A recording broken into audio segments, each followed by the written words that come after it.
Siliguri corridor বা chicken snake একটি কৌশলগত অঞ্চল। স্বাধীনতার ৭৯ বছর পরেও এই সরু করিডোরের গুরুত্ব কমেনি, বরং বদলে যাওয়া ভূ রাজনৈতিক পরিস্থিতিতে তা আরও বেড়েছে। মাত্র ১৭ থেকে ২২ কিলোমিটার চওড়া এই ভূখণ্ডটি ভারত বাংলাদেশ, ভারত নেপাল এবং ভারত ভুটান আন্তর্জাতিক সীমান্ত দ্বারা বেষ্টিত হওয়ায় এর নিরাপত্তা রক্ষা করা ভারতীয় সামরিক বাহিনীর জন্য একটা বড় চ্যালেঞ্জ। দেশের প্রতিরক্ষা ব্যবস্থার ক্ষেত্রেও এর কৌশলগত গুরুত্ব রয়েছে। ভৌগোলিক গঠনের কারণে এটি দেশের সামগ্রিক নিরাপত্তা ও অর্থনীতির মূল চাবিকাঠি। করিডোরটি এতটাই সরু যে কোনো যুদ্ধে এটি অবরুদ্ধ হলে মূল ভূখণ্ড থেকে উত্তর পূর্ব ভারত সম্পূর্ণ বিচ্ছিন্ন হয়ে পড়ার আশঙ্কা থাকছে বলে মনে করেন আন্তর্জাতিক মহল। সড়ক ও রেলপথের মাধ্যমে এই করিডোর দিয়েই দেশের মূল ভূখণ্ডের সঙ্গে উত্তর পূর্ব ভারতের যোগাযোগ বজায় থাকে। হিমালয় সংলগ্ন সীমান্তে নিরাপত্তা পরিস্থিতির পরিবর্তনের সঙ্গে এই করিডোরের কৌশলগত গুরুত্ব সরাসরি জড়িত বলে মনে করেন অবসরপ্রাপ্ত ভারতীয় সেনা আধিকারিক কর্নেল রাকেশ বালি। কর্নেল রাকেশ বালির মতে শিলিগুড়ি করিডোরের নিরাপত্তার দিকে দেশের সুরক্ষা বাহিনীর কড়া নজর। সম্ভাব্য ভবিষ্যৎ পরিস্থিতির কথা মাথায় রেখে প্রতিরক্ষা প্রস্তুতির পাশাপাশি যোগাযোগ ব্যবস্থাকে আরও শক্তিশালী করার বিষয়টিও গুরুত্বপূর্ণ হয়ে উঠেছে। देश का जो नॉर्थ ईस्ट का हिस्सा है जिसमें 7 स्टेट्स आती हैं, उसका पूरे देश के साथ जो लिंक है, चाहे उसको आप रेल लिंक बोलिए, चाहे उसको रोड लिंक बोलिए, वो सारा इसी एरिया के थ्रू होके जाता है।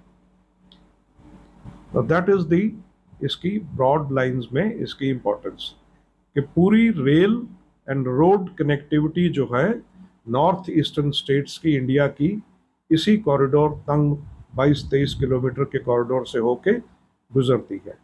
और इसी कॉरिडोर के अंदर में एक बहुत ही important, strategically important, economically important एक शहर लोकेटेड है, Siliguri, which is a second biggest town after Calcutta, West Bengal का। And that is why this has become a very, very major trade route, उसके अलावा strategic route, rail, road, network route सारा इसी area में होने की वजह से सिलीगुड़ी कॉरिडोर की इम्पोर्टेंस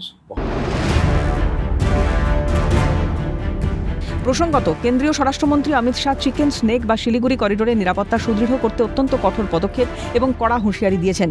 বাগডোগরায় এক সভায় অমিত শাহ স্পষ্ট জানান, চিকেন স্নেক ভারতের অবিচ্ছেদ্য ভূখণ্ড এবং এতে কেউ হাত দেওয়ার সাহস করতে পারবে না।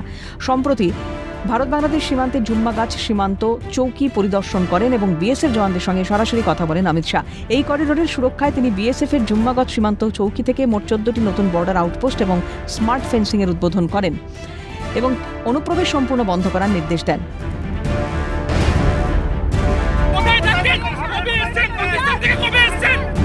উল্লেখ্য, স্বাধীনতা দিবসের আগেই রাজ্যে 2 পাক নাগরিক গ্রেপ্তারে সতর্ক পুলিশ প্রশাসন। রাজ্য সরকারের পুলিশ প্রশাসন বিএসএফ এর যৌথ সমন্বয়ে সমস্ত সীমান্তবর্তী এলাকায় চূড়ান্ত তল্লাশি এবং পরিচয়পত্র যাচাইয়ের প্রক্রিয়া কঠোর করার নির্দেশ রাজ্যের মুখ্যমন্ত্রী। চিকেন স্নেক শুধু একটি সরু ভূখণ্ড নয়, এটি ভারতের মূল ভূখণ্ড এবং উত্তর পূর্ব ভারতের মধ্যে একটি গুরুত্বপূর্ণ সেতু, যার সঙ্গে জড়িয়ে রয়েছে দেশের যোগাযোগ, অর্থনীতি এবং জাতীয় নিরাপত্তার এক বড় অংশ। স্বাধীনতা দিবসের প্রেক্ষাপটে সেই কারণেই শিলিগুড়ি করিডোরের গুরুত্ব ফের সামনে এলো। সৃজা সরকার, ক্যালকাটা নিউজ।